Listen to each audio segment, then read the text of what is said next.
Just for your note that this session is going to be recorded and we will be uploading it to our YouTube channel later on. Please feel free to ask all the questions you'd like to ask Iman through the Q&A function in the bottom of the screen.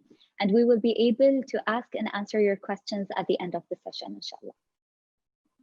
Before going into the session, I'd like to speak a little about Area 2071. So the number 2071 comes from the representation of 100 years of the UAE since we started in 1971. And our vision is to become one of the world's leading nation by 2071. How we are planning to do that is by partnering with private sector, startups, talents, government entities, and more. We remove the barrier between all those different entities for greater achievements. Some of the amazing programs that we host, you can see on your screen. Some of them include Dubai Future Accelerators, Innovation Challenges, and more. We also host events. In the past, we used to host events in person. We are hoping that that happens soon again. But at the time being, as you can see, happening with the Women Majlis, we are not stopping our events, but we are hosting them virtually so we can all enjoy this safely. For the ones that haven't attended a Women Majlis before, let me tell you a little more about what we are doing today. So Women Majlis is launched in March 2019 in alignment with International Women's Day. It is a monthly gathering that brings together inspirational speakers and diverse audience to share individual insights, connect through their stories, inspire, and create an impact through a series of one-to-one interviews, talks, panel discussions, and more. It is also a platform to celebrate diversity in women around the world. We had many beautiful, inspiring speakers in the past. You can see the amazing range that we had, starting from lawyers all the way to CEOs, jewelry designers, coaches, and way more. When it comes to moderating the sessions, we always choose one of the inspiring, beautiful women in Dubai Future Foundation to do it, giving a platform to find talents within our community and giving it that personal touch by choosing one of our employees. They all honestly did such a great job. Moderating this session today is myself, Roda Al-Saigh, a foresight analyst from Dubai Future Foundation, and I really hope to keep up with the amazing standard that my colleagues have kept. And I believe that this session is going to be so interesting and my job won't be hard given the fact that the speaker in this session is the beautiful Iman Ben Chaibah. Hello, Iman, how are you? Hello, Rola, how are you? And thank you so much for the introduction. And I'm really excited about being part of the Women's Majlis and really excited to be following this amazing number of women and who have done so much in the community. So thank you so much for having me. Thank you so much for being with us. Iman, mashallah, the list of your achievements is really long. I'll try my best to give you justice by letting people know the things you have done in your life. So Iman is the CEO of Sale Publishing, a book publishing company. She is also the editor-in-chief of Sale magazine, which she started 10 years ago to document the social debates and discussions in the community in the form of opinion articles, to foster knowledge growth among the youth, and to represent the thought process of Emiratis to the international readers.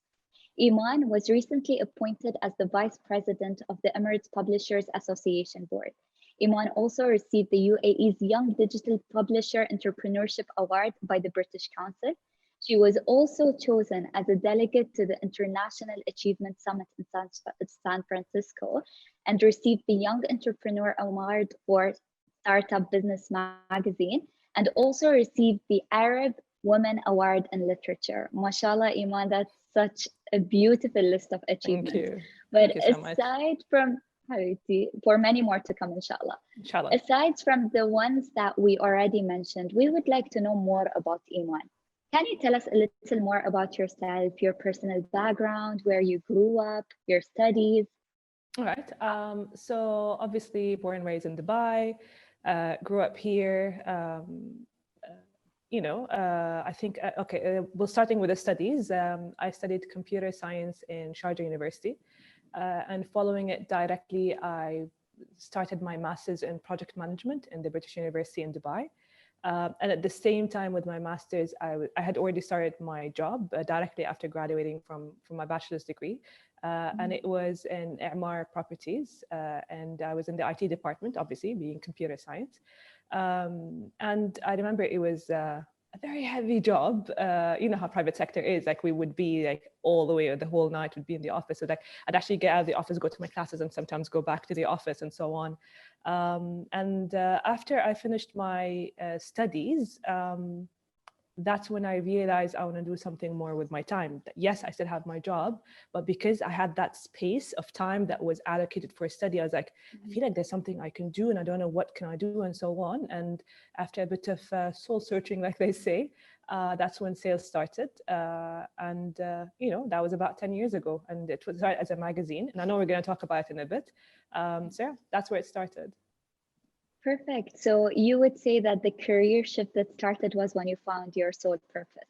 Absolutely, absolutely. And I think from all of the interactions that we have, because as you know, say as the magazine at least, we have a lot of the youth generation with us, whether as writers, illustrators, editors, and so on. So we're all the time in touch with what's going on. And I think a lot of people in general struggle with trying to find their purpose.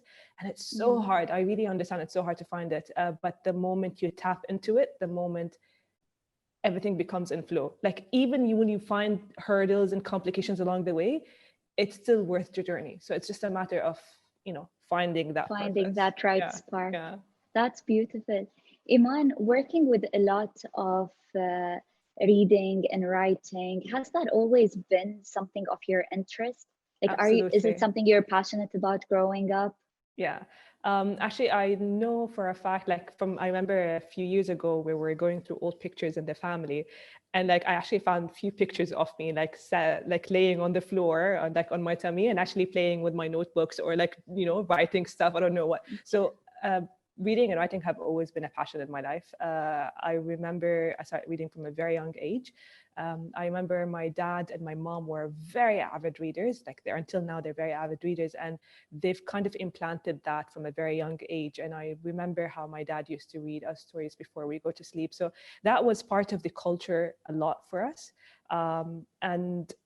It just like the moment when I started Sail, I was already reading a lot. I was already writing a lot. And it was a matter of a lot of people were saying, do people read? Do the Emirati community? Because like I used to be interacting a lot more with the expat community more than anything, and the Westerners, and they didn't know what happens in our community because we were a little bit isolated. And you're talking about more than 10 years ago, so that kind of things used to happen. So that's when sales started. I was like, okay, I know that we read, I know that we write, and I know it was just a matter of a missing platform that everyone knows about. So sales started from there. Iman, I personally have to tell you, thank you so much for presenting us beautifully internationally. Truly, I'm sure that you're one of the best representations we could have. Thank you. Now, let's talk more about Sail. Where did the name come from? So as the name, it was not easy. I remember at the very beginning, I was thinking of the most like complicated names because like I was like, oh my God, the magazine is going to be bringing people together, a lot of ideas and so on. So the names that used to come to my head were like really complicated: Epiphany, Illumination, I don't know what. And then I had advice from a very wise friend, and the friend was saying, do not pick a complicated name. You will alienate people automatically when they think they cannot fit into that. And he's like, I'm not telling you to pick a mainstream name, but at least pick a name that people can feel it's simple and understandable and has some kind of a metaphor in it. And that's where sales started. It was about, let's start a journey together, all of us together, into a new destination where all of us read, write, communicate, discuss. We carry with us what we want from our culture. We carry with us what we want from values and so on. But we go to a new destination where it's, I'm not going to say utopia, but a place where all of us go together and learn and find new stuff along the way. That's truly beautiful. And you achieved getting that simple name that sticks. And I love how you can pronounce it in different languages and it would still be as smooth as it's supposed to be. So starting Sail, I'm sure that you faced many challenges. So that's not the question. But what we'd like to know is what's some of the most surprising challenges that you never thought you might face? And if you can tell us a little about how you overcame them as well. Okay. I think the challenges, like, and by the way, the challenge is ongoing until today. I don't think a business in general can call itself running and operating if it's not facing problems. And I think that's ongoing all the time. But I think in general, for instance, I remember from the very beginning, one of the things that we faced was we had a whole set of team that were with us and they left, but it's fine. But for instance, one of the things that we were going through is, I'll tell you one of the biggest challenges that we faced. We had a project. It was a very big project we're dealing with. I think it's safe to say it was one of the biggest, one of the top 3 projects that we've dealt with at Sale. And it was in the core of what we do, really, in terms of publishing and digital publishing and so on. Once we finished the project, we found a couple of calls from other companies asking us how to get into our system and to do what we do. And I'm like, "Ooh, what's going on?" And then I realized that the company that we were dealing with wanted to get us out of the project and give it to other friends of theirs. And they were asked, and they gave them the access to our system, and then they were asking us how to operate our system from the inside. So that was, let's just say, a huge slap to the face, because you think that everyone, just because you are following certain ethics, that everyone would follow it. And I think it was very interesting to realize that's not the case, and that how do you handle it in that case. And it took a lot of work not to take things personal. It took a lot of work not to take things personal and not to snap. And like, how are you going to respond to it? Because you can't go and challenge a big organization like that and tell them, you guys, broke the contract or broke whatever clauses in there. So it was about how can we manage so that we don't lose connections with our competitors, because at the end of the day, yes, there are competitors, but we don't have that kind of a fallback between the business relationships. Right. So all those kind of things you learn along the way, but you just learn that it's not a showstopper. The show has to keep going. So yeah, that was one of the biggest things that we faced. Do you think that made you feel like you want to give up, or was there a time where you felt like this is not worth it? A lot of times. Okay, I'm not going to say not worth it, but I'm going to say a lot of times I did go through, are we going to survive this or not? And I think even like up to last year, we had a lot of problems with running the business that at some point we were like, financially, are we going to survive one more year or not? Is it going to happen or not? And like, I remember, like, I was like, I was like, come on, we're just going to go for a year and see where it goes and so on. And I remember I was meeting one of my colleagues in the industry, and he was asking me how are things and so on. And I told him this particular sentence, we don't know if we're going to survive it or not. And he smiled calmly and he's like, just stick through and it's going to go up and you'll see it. And literally that's what happened. Within like within 4 months of that conversation, things started to pick up and things are just happening and smooth.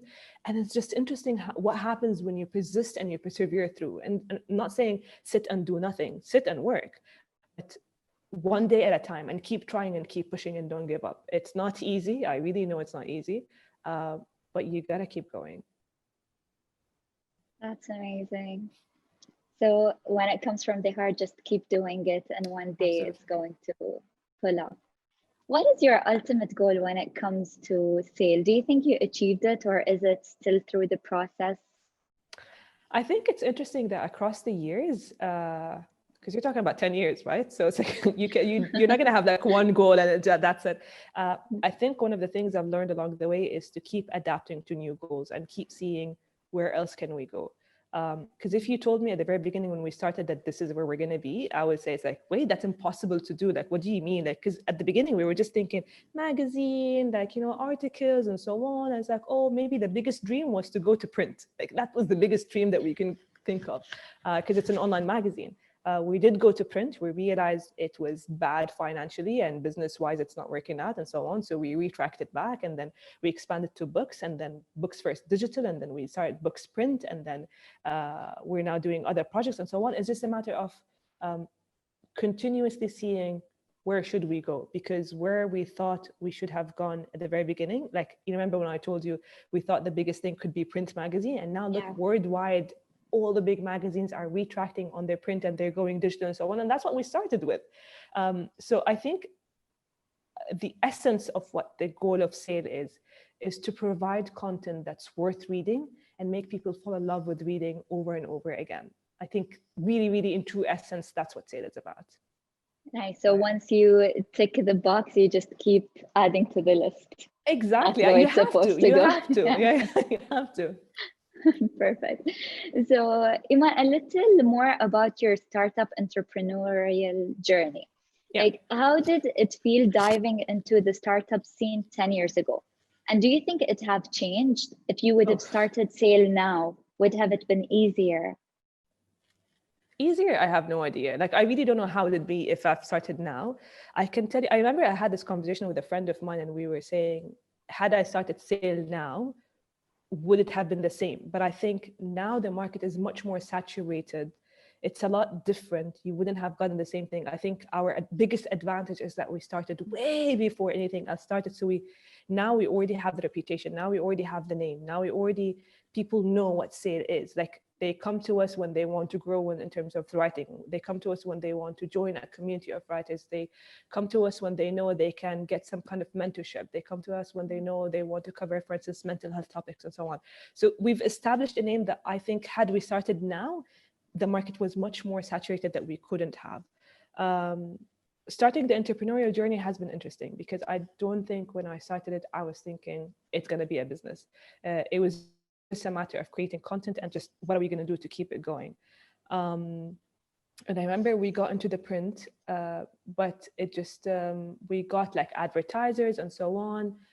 It didn't feel right. We just had to cross it out. And I remember at the British, you remember when you were saying one of the awards was the digital entrepreneur from the British Council. So in the shortlisting meeting that I had, like it was few people on the panel discussion or on the panel who were interviewing me, and it was the sales director from Hatchet Group from UK. It was Sheikh Abdul Qasimi, the group chairman of the Karimat Group, and I think someone else from the British Council. And they asked a lot of questions of how are you going to carry it into business? And in my head, I was like, but it's not. Like, why are you trying to push me in a direction that I'm not? But they kept on pushing me, and I think that was, to a large extent, the key turning point that shifted sale into a business, that we were like, okay, fine. So I have to shift it in a way that it becomes a revenue center rather than a cost center. And what do we have to do that we can do it without jeopardizing the content, without affecting what we are presenting into it, and allowing it to grow organically from there. And after it, with a couple of years from that conversation, after it, within a year from that conversation, I've quit my job. And I started focusing on it more and more. And I think that allowed it to grow. So whatever business model we started kept on expanding, then crossing that out and then trying to different route. And I think it was a matter of trying to see what are the business models around here? What are the business models around UK when it comes to publishing? What are the other business models from different industries that we can readapt into the publishing? Because publishing sector on its own is a very traditional, old school industry that we cannot carry the same model without adapting things from here and there to allow it to grow and to allow it to sustain. So, yeah. So you do believe that it's not always the case that you lose passion if you turn it into a business? No, not really. I think this drives that. I think your passion for it drives pushing for the business. Because when you are running the business, there's always a lot of things that you do that are so mundane and boring and you hate doing them. But your passion is what keeps you pushing through. Because if you don't have the passion, honestly, you're just going to quit. And it's like, why the hell am I doing this? It's so exhausting. But then you remember that you have a passion that drives it. You remember that you have a purpose behind it. So you just keep on going on. Else, I don't think I would have survived sale. Honestly, if I wasn't so passionate and in love with what it's about, I don't think I would have survived it. That's a really nice way of putting it.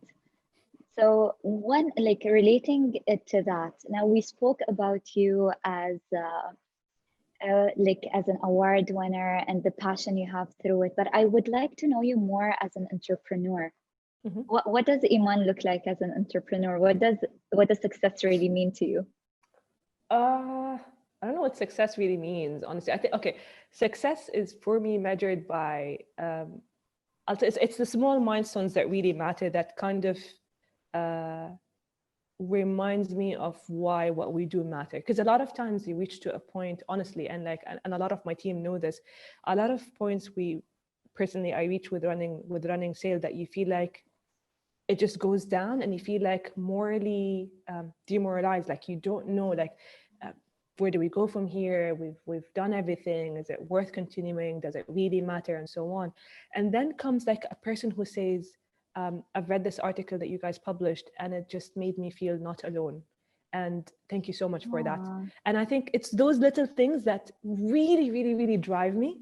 And because we started focusing in Sale about a few years ago about mental health. And like we talk about a lot of other things on Sale. It's a general interest magazine after all. So there's parenting, there's startups, there's people who talk about business, marketing, people who talk about their study life and so on. But mental health has been a very cornerstone about 6 years ago. And a lot of people have found home in it. And I think that has been very important to me. The other thing is seeing authors who publish their first book with us and how excited they are. And it's like, oh my God, my book is here. And then like the pride of their family in them, when you see their family coming in for their first book signing, and you see their excitement and the glow in their eyes when they see their first, I think all those make it worth it. And those are the important milestones for Sale, honestly, along the way. And I think that's what we live for.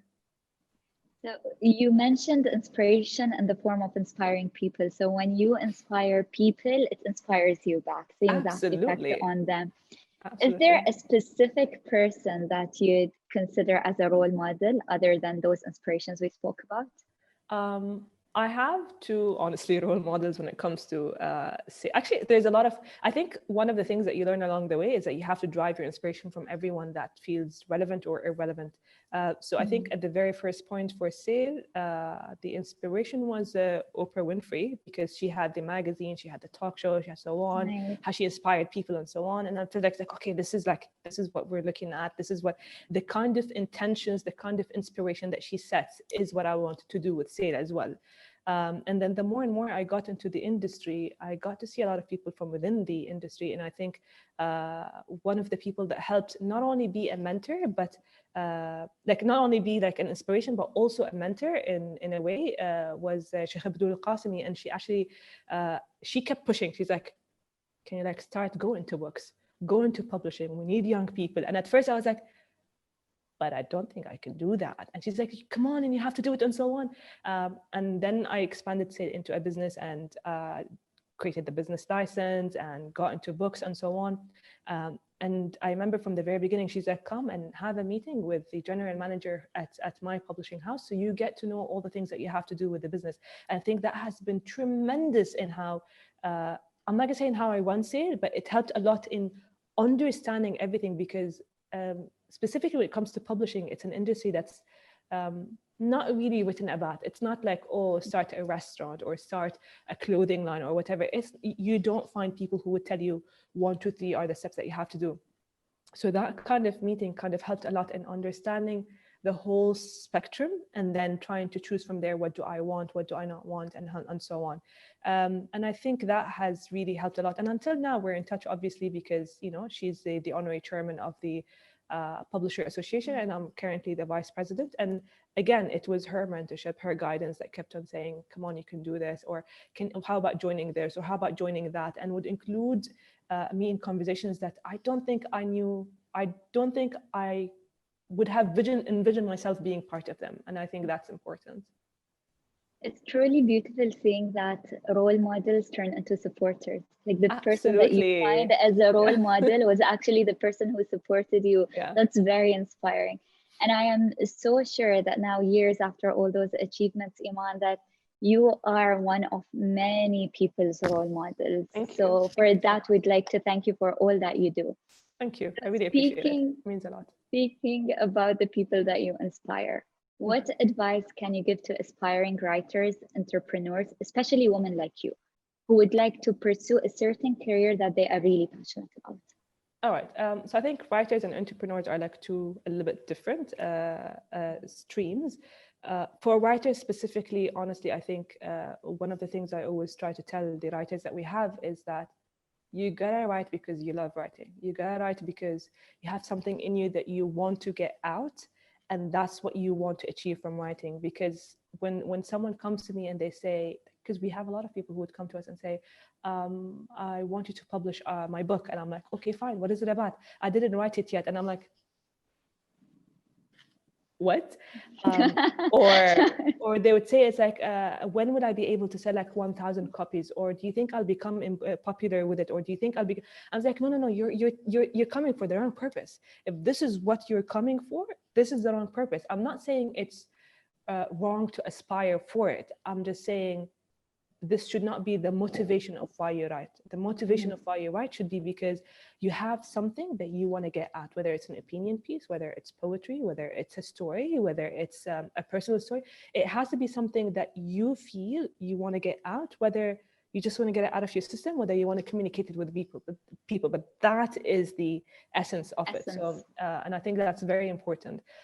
When it comes to entrepreneurship and what advice, honestly, one of the advice that I got at the very beginning, and I think until today it rings true with me. Someone told me at the very beginning, write a list of like the most important goals or things that you want to achieve with your company. And every time you feel like giving up, look at it again and see, did you achieve them or did you not achieve them? Because if not, then just go and persevere and keep going at it. And I think that has helped a lot. And one of the other things is, it's not easy. If it was easy, everyone is going to do it. And understanding the hardship of it all is kind of what comforts you when you face it, that you're like, okay, fine, no one promises it's going to be easy. I know it's hard. Let's take a step back. What can we do about it and do something about it? Yeah, I think that's the most important thing. Given the fact that it is not easy, most of us go back to like inspirational quotes or mantras that we live by. Do you have any quotes that you live by? I think, you remember when I was telling you that last year we had this problem where we didn't know where we were going to survive or not? Yes. The one thing that used to come back to my mind is just one day at a time. Just keep going, one day at a time. Nice. Because if you try to think, are we going to survive for the whole year? What's going to happen? It kind of brought a lot of anxiety that exactly, like we were like, it wasn't supposed to happen. Like it was like add pressure that wasn't going to be worth it. So I think it was one day at a time, just keep going and like try to survive one day at a time and it will pull through. And I really believe in it, whether personally, whether professionally, to be honest. Noted, one day at a time. Yeah. So I'll ask you a question that I personally really, really love. And I feel like it makes so many people learn a lot from it. So if you can give an advice to your 20-year-old self, what would it be? I have no idea, honestly, because I feel like a lot of the things I learned the hard way, I learned them because maybe those advice were not given at that age. But I think if one thing was important was not to care about the naysayers. Because when we started sales, we had a lot of people, until like a few years ago, we had a lot of people who would say, what are you doing? It's not going to work out, or this is not exactly the best business idea, or this is such a waste of time, and so on. And at first, I used to take it to heart. I would have thought that everyone who gives advice, it means that it's a good advice and that they know what they're saying. And I think so. It's two things. It's like not to pay attention to the ones who say no, or like that it's a bad thing and whatever, the negative comments basically. And the other thing is, do not take advice from someone who hasn't done what you're trying to do. And I think this is very important, because a number of times unsolicited advice that comes from people who haven't even tried to go into this and just think that they know better and they would advise you with it. Like until today, when for instance, some people say, oh, what do you do at sales? It's like, it's a publishing house. Like, no one does books anymore. Just go digital. And I'm like, actually, we started with digital. We know that people still do print more than digital, because we started only digital believing that that's what it is. And then we realized people still want print. So we just provide now both of them. But I do believe truly that our market still requires print and digital. And print is still a big component. So on what basis are you coming? Did you try? No, I just believe in it. I was like, no, it's a personal opinion, not a business advice. Exactly. And I think opinion separated from advice, this is very important to always remember. So yeah, don't pay attention to honestly, honestly believing that so many people out there still believe that the texture of a book is important, the smell of the pages is important. Like digital cannot take that away from us. People I have say that different as preferences. a 100% digital person, by the way. Like I Yeah. believe that print is important, but I'm 100% digital, and I really believe digital can transform reading habits. Like not only 100%, like 600%, like 1000%. It's transformative. But I know that everyone has to reach to it at their own pace, and you cannot push anyone if they're not ready for it. The way you believed that, or I could say you foresee that people were going to need digital more than books, or maybe some people would prefer that 10 years ago, made me wonder if you hear the word future now, what is the first thing that would come in your mind?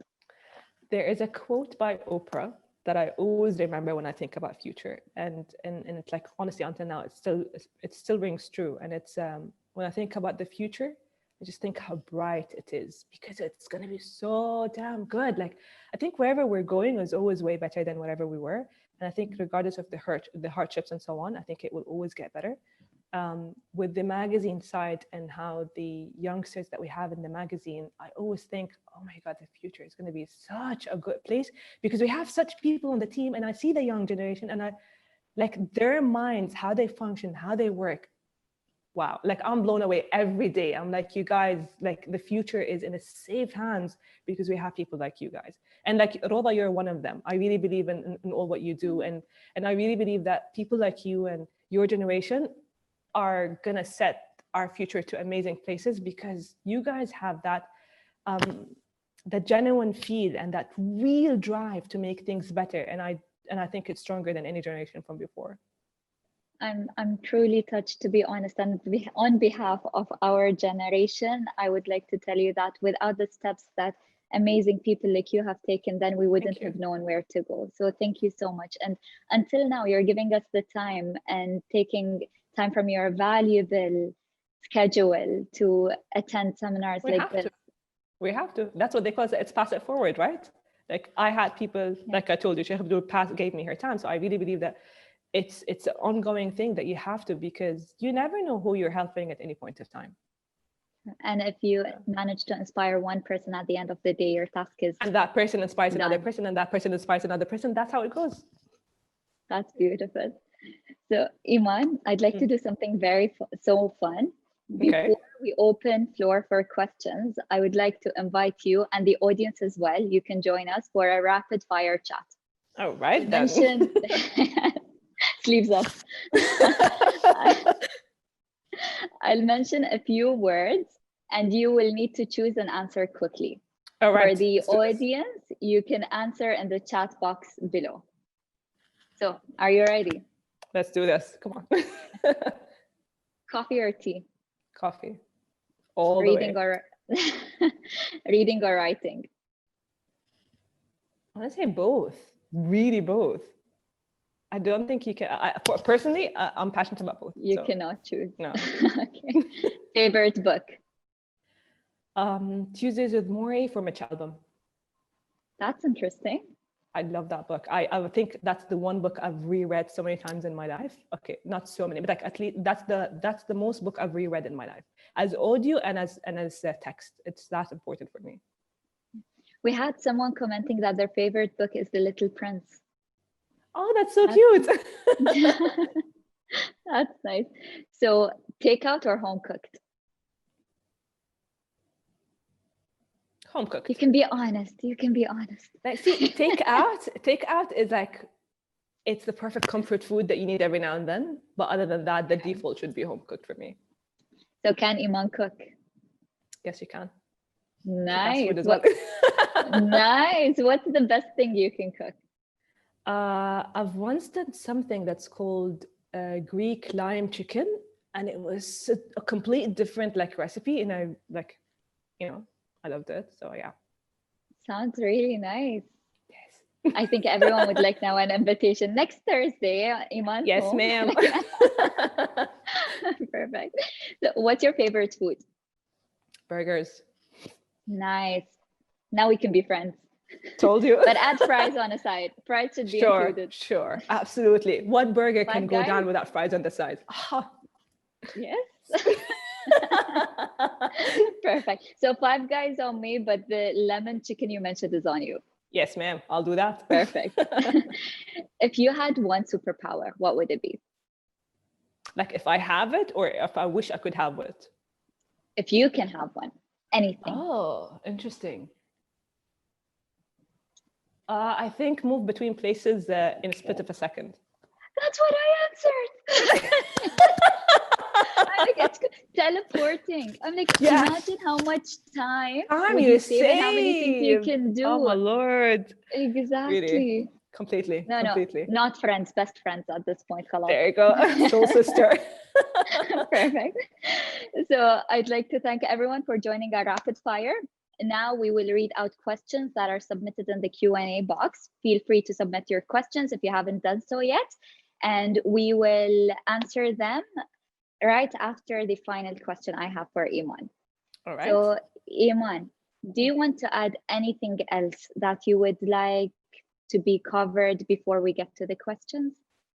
I think really we've covered everything in the questions, and but I think like the last point where we've already tackled before that I do believe that things can get difficult, whether you're running your business, whether it's personal life, whatever it is, specifically in today's life of COVID.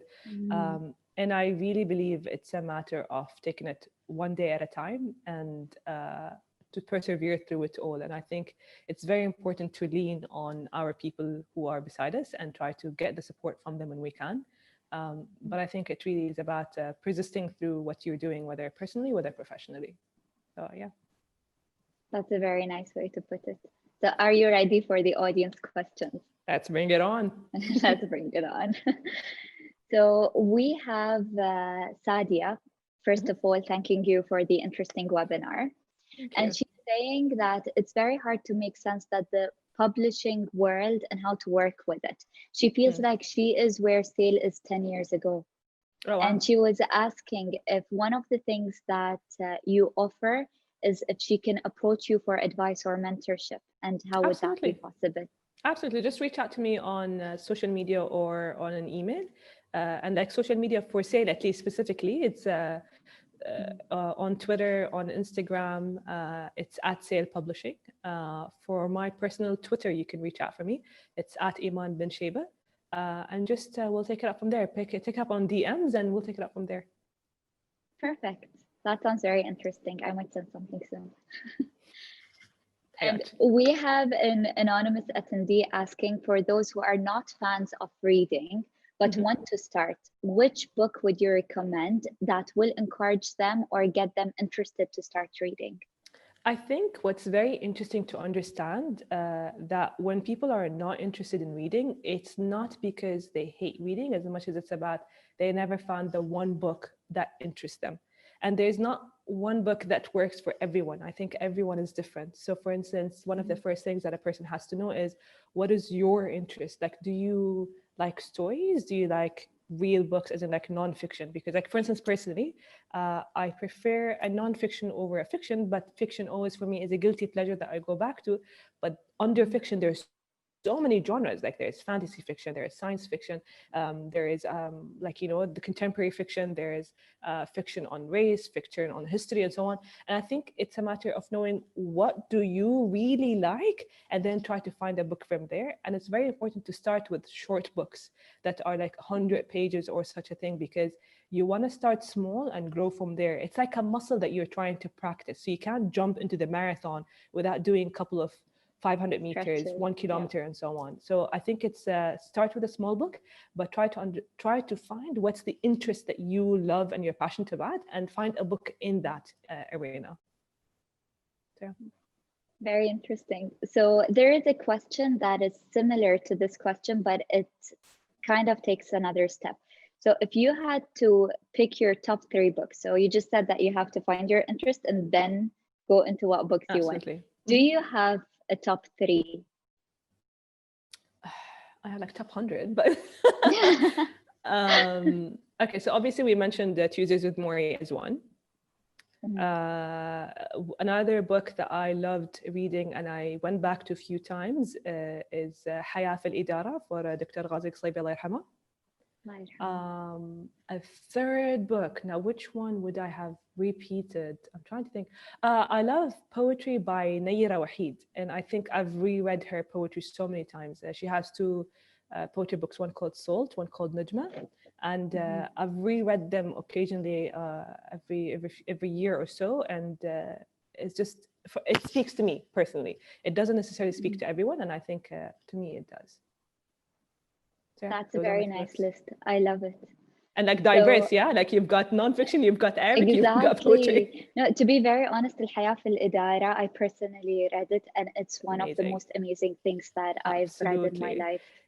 It's the book, by the way, that helped me get back to reading in Arabic. Because like I used to read in Arabic when I was a kid. And then when I entered into the 7th grade onwards, I converted into English because the young teen or that age group doesn't have much in Arabic except for translated works. And for my generation, like I understand that like a bit older. So it's like we had Babysitters Club, Sweet Valley Twins, and so on. So we had a lot of content for that age group. And then I stayed in English. And then someone recommended to me after I finished my master's to read Ghazi Qsaybi's book, and it was in Arabic, and I'm like, no, but I don't read Arabic. They're like, just read it, and it literally was an amazing book that helped me pick back to Arabic. And I think majority of the Arabic books I've read were by Ghazi Qsaybi, Allah yarhamah. But because his style of writing Arabic specifically is what they call in Arabic sahl al-mumtana. So it's easy, but it's so easy that a lot of people refrain from it because they're afraid that it would trivialize what they write. But he has absolutely no problem, and he does it so damn well with it. So yeah. Great. So a very beautiful question over here. Where should we hang out in Dubai to meet you and people like you who we can engage, learn, and create magic with? I'm sorry, but I'm like the most introverted person on earth. You never see me outside. Like literally, like I think even my friends, and like specifically in the past COVID time, like I haven't exactly gone out. So I'm not exactly the kind of person you'd find out unless like one of my friends, extroverted friends, pinned me down for an outing and like they know who they are. But one of the nice places that like there were a lot of places across the years that kind of change the crowd, right? But like currently, I think one of the places that have a nice crowd is Stomping Ground in Jumeirah. And I think a lot of times it has a lot of the like a lot of my friend writers as well are always in it, and like anytime that I go on, it's just like, oh Flana, hello, oh Flana, and like it's one of those places that you could find, but I don't think you'd find me. I'm the most introverted person on earth. I'm sorry. We're glad that we have you with us now then. Thank you. It's a pleasure. Our pleasure. What is the future for e-publications in UAE looks like for kids? It's a tricky question when it comes to kids because honestly, we don't know where the kids' generation are going through. For instance, like a lot of people are saying, no, kids have to have the print. They have to learn how to love it at that point, blah, blah. And I genuinely don't have a strong opinion for one side or the other, because from one side, I understand you want to give them something physical outside the digital so that they don't become dependent on digital all the time. But from the other side, I look at it as they have the iPad in their hand from like a year old and so on. And I think the best way to get them on board of it is introducing it within the platform that they're already attached to.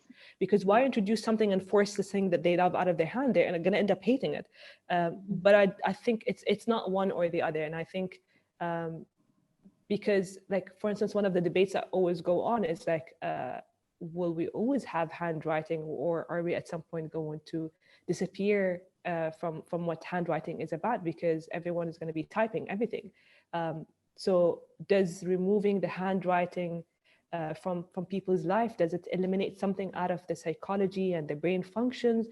But it could. But then you're going to introduce something else, because typing is a bit faster than handwriting.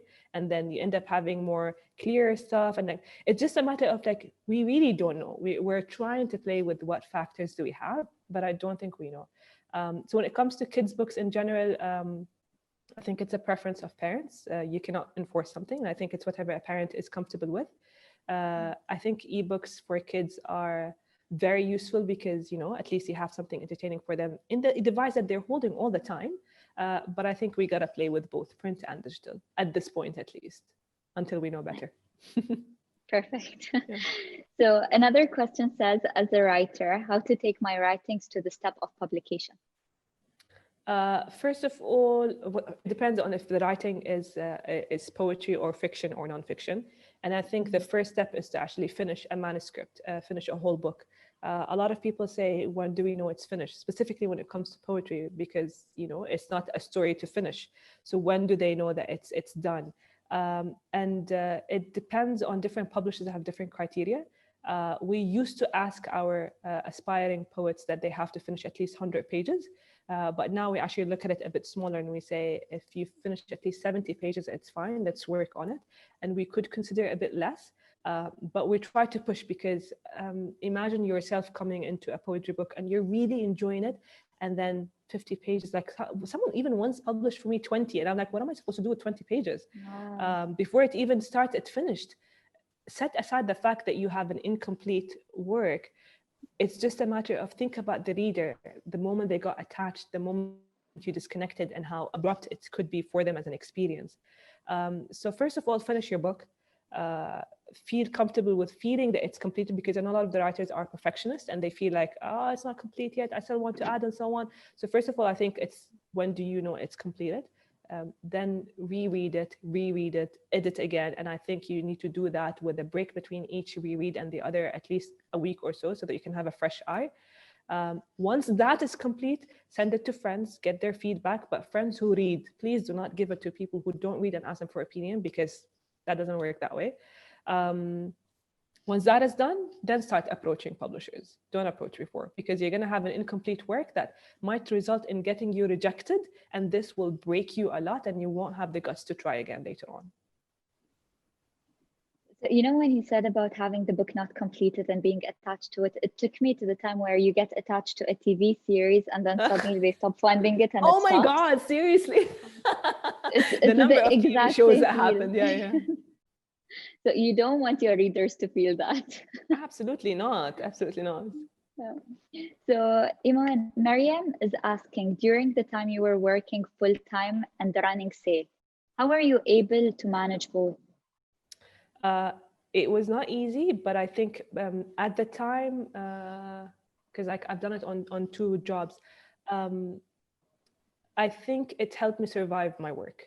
Because my work used to be a little bit emotionally draining at some point. And sale used to be where I get re-energized and recharged to do the rest of the stuff. So I would come, for instance, my work used to be until 7 p.m., 8 p.m. at times. Yeah, exactly. And I'd go home, and sometimes I used to work from coffee shops and so on, and have a fresh cup of coffee and then start again. And the moment I start working at sale, all the energy would come, because I really loved working at it. And I think that's why I always say pick something that you're passionate about, because it makes it easier that even when you're exhausted or even when you're doing the tasks that are boring and lame, it will still give you the passion to do it. And it was a lot about time organizing. You gotta put deadlines for yourself. You gotta organize your time and say, for instance, okay, I can't go and meet my friends every day, because I know a lot of people that care about meeting their friends. So once or twice a week you meet your friends. Other than that, you just have to know that, okay, from this time to this time, you're sitting and working. Eliminate distractions. So your phone, put it on silent, flip it, so you can actually have a continuous flow of work, because phone and notifications are, a buzzkill for any flow at work and so on. So yeah, that's how you do it. Nice. So, and that's an advice you can take in anything as well, not only Absolutely. when it comes to having more than one career. It's beautiful. Yeah.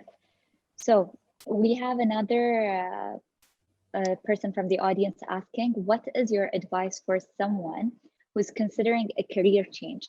And when do you think is the right time to make a move? And that same person is saying that you really inspire them. Oh, thank you. First of all, it's a lot of questions, so you need to remind me, because I already forgot. But by the way, just to say, all the questions from the audience are really amazing. So you guys are really. I'm having a really hard time choosing between the questions. Mashallah, mashallah. We have many questions. I will try our best to cover as much. Yeah. In terms of changing career, I think I don't think anyone can tell you the right answer for this. I think whatever career you're going to go to, you gotta make sure you're passionate about it. Do not jump into something because it brings more money. Do not jump into something because it's shorter hours, so you feel like, oh, I'll have time again. Because more money and shorter hours will fade in attraction the moment you hate the job. And it's very easy to hate the job if you're not passionate about what you're doing. So you need to make sure that what you're doing, the outcome of it, is something you really love. Some people love public service, some people love private sector, some people love, for instance, when it's tech stuff, some people love when it's dealing with people. So you gotta make sure whatever you're jumping into is something you're passionate about and that you feel you're done with this part of the journey of this job or this career that you're having, because you don't want to have regrets later on down the way and say, I wish if I stayed a few more years, I feel like I would have done way good in it and so on. And I think you need to be comfortable with feeling like, okay, I've learned everything I could from that stage. I feel like there is nothing more for me to learn right now, or I feel like I'm happy with what I've learned, I'm happy to move to a different thing. So I think those are the two factors that you gotta think about. What's the other question? So the other question was, when's the right time to take a move, which I believe you already Yeah, that's covered. So what was the first question? You already covered. No, that was the entire question. Oh, okay, and fine. they Okay, said that you inspired them. You covered this beautifully. Thank you. Thank you. So another member of the audience is asking, what do you think about print-on-demand format for starting up and publishing? See, print on demand would have been perfect if we are in the States and so on, because that's how we started, by the way. We started with digital and then we started print on demand, and now we do print runs and digital. But like we do print on demand like every now and then. Yani. The problem with print on demand is that, first of all, as a model, it's perfect, it's amazing. But it kind of drives, I think, okay, let's put it this way. I think it depends on the book. And I think it depends on how much the book is going to sell. So if the book is not going to sell that many copies, it's better to go print on demand, because then you have a managed cost per copy, as opposed to when you know the book is going to sell a lot. So it's cheaper to actually print 300 or 500 copies than to do 300, 500 copies on print on demand, and then it allows you to kind of play with the revenue a bit better. But the other problem with it is that, so first of all, you got to know what's the expectation and the forecast of the sales.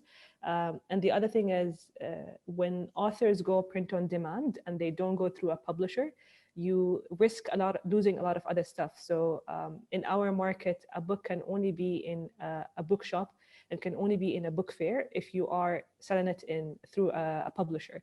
And a lot of authors don't know this, and they go on and they say that they're going to sell enough on Amazon and so on. But the problem is, it doesn't work that way. People need an actual entity to buy from. And I think that's a differentiator for a lot of authors.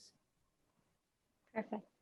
So given the fact that we have so many beautiful questions, but not enough time, I will be ending this, Iman, with not a question, but a comment by one of our audience members, Mariam from Nazi.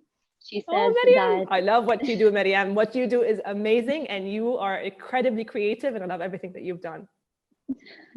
Truly, I dealt with her as well. She's such an amazing and creative person.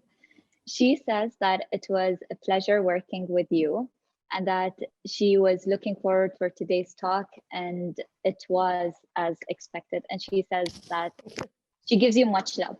Ending it with that. Much love to you as well. Much love to you as well, Mariam. And like, honestly, Mariam is one of the small businesses that we dealt with frequently, and works with passion and a lot of pride in what she does. And I think that matters a lot. And I think that kind of shows on the product, that shows on the customer service, and it shows in how people become passionate about her product, because how she puts so much love and effort in her products shows. And I think that's what every business person should be doing. So Mariam, you're doing an amazing job. I love what you do. Perfect.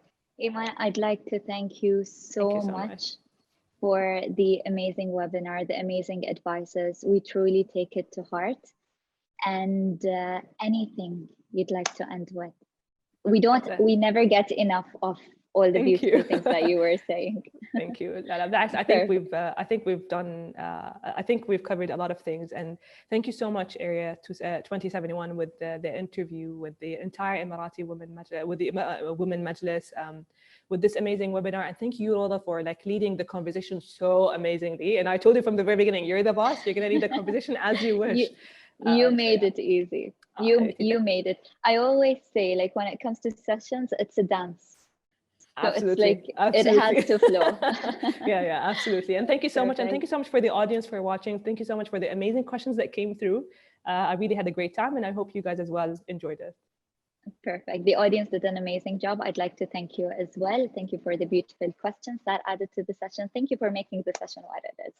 Thank you so much, Iman. Have a great day, everyone, and looking forward to seeing you in our next Women's Majlis and more events to come, inshallah. Have a great day. Bye-bye. Bye.